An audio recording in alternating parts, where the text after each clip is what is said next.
Hello people, happy Sunday. It's Gino from Real Everyday English again, and I'm here to teach you guys some more English vocabulary through my weekly Sunday video. This morning I competed in another race. I ran 7 miles this time, and it made me think that the word run in English comes up quite a lot, and we use it for over 30 different situations or meanings. I know, it's crazy, right? So today I'm going to cover a few of them for you. I'm going to cover to run a bath or to run water, to run an engine or to run a machine, to run out of something, to run into, and to run something as in, well, we'll get to that in a minute. I'll show you some examples, but let's get into it. Okay, so this week's first example is to run water. So if I switch on the tap, the water is now running, or we use the phrasal verb to run water. Okie dokie. So this week's second example is to run a bath. So this thing here is the bath, where people bathe and get clean. But the phrasal verb to run a bath basically means to fill the bath with water and prepare it so someone can get in there and have a bath. So to run the bath, I'll have to take the plug, put it into the plug hole, switch on the tap, and the bath is now running. Okay, so this week's third example is to run a machine or to run an engine. So for example, if I take my car key and I start the car's engine, I would then describe the engine as running. So the engine is running.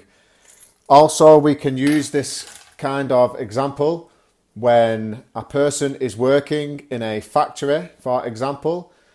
They could be running a machine, which means to operate the machine and watch that the machine is doing its job, so on and so forth. So that is to run an engine or to run a machine. And the fourth example is to run out of something. So this can be something physical. For instance, I have a bottle of oil, and as you can see, it's empty. There is none in it. So I would describe this as I have run out of oil. I have run out of oil. Or this is coffee. And you can see that the jar is empty. There's nothing inside.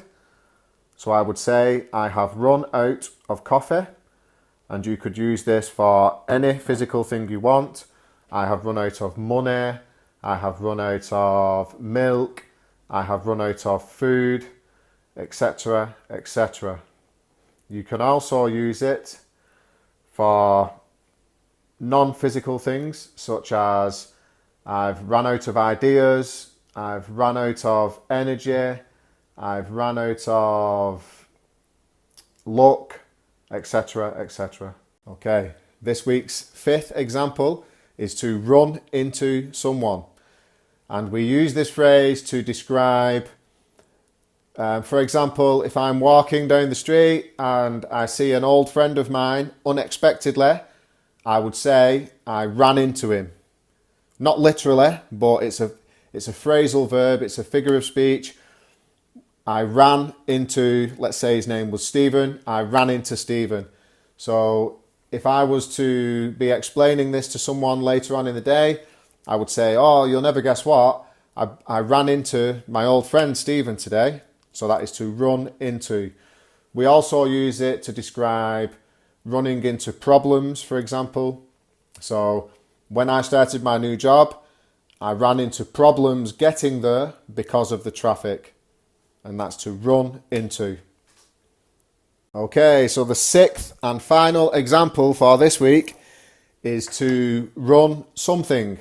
So we use the word run to describe managing or directing something. So for example, I can run my own company.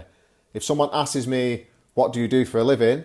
I could say, oh, I run my own company selling pineapples or something like that.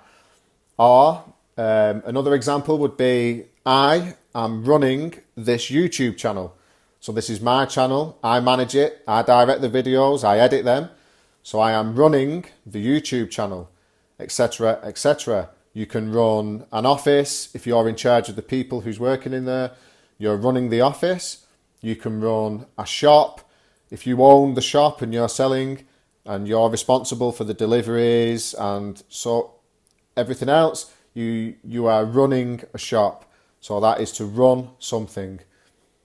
Okay, people, and that is it for this week's video. So that is 6 of the ways that we use the word to run in English. I'm going to cover some more of this in another video, and I'll simply call it the verb to run part 2 or something like that. But I'm going to try and cover as many of them as I can because this is very useful stuff. You will hear the word run everywhere in English, and I'm sure you agree with me when I say that. So as always, thank you very much for taking the time to watch the video. I hope it helped you. I hope you learned something new. And if you like these videos, the way I'm using to teach, please consider subscribing to the channel. Feel free to leave your comments. Have a great Sunday. Bye bye guys. Bye.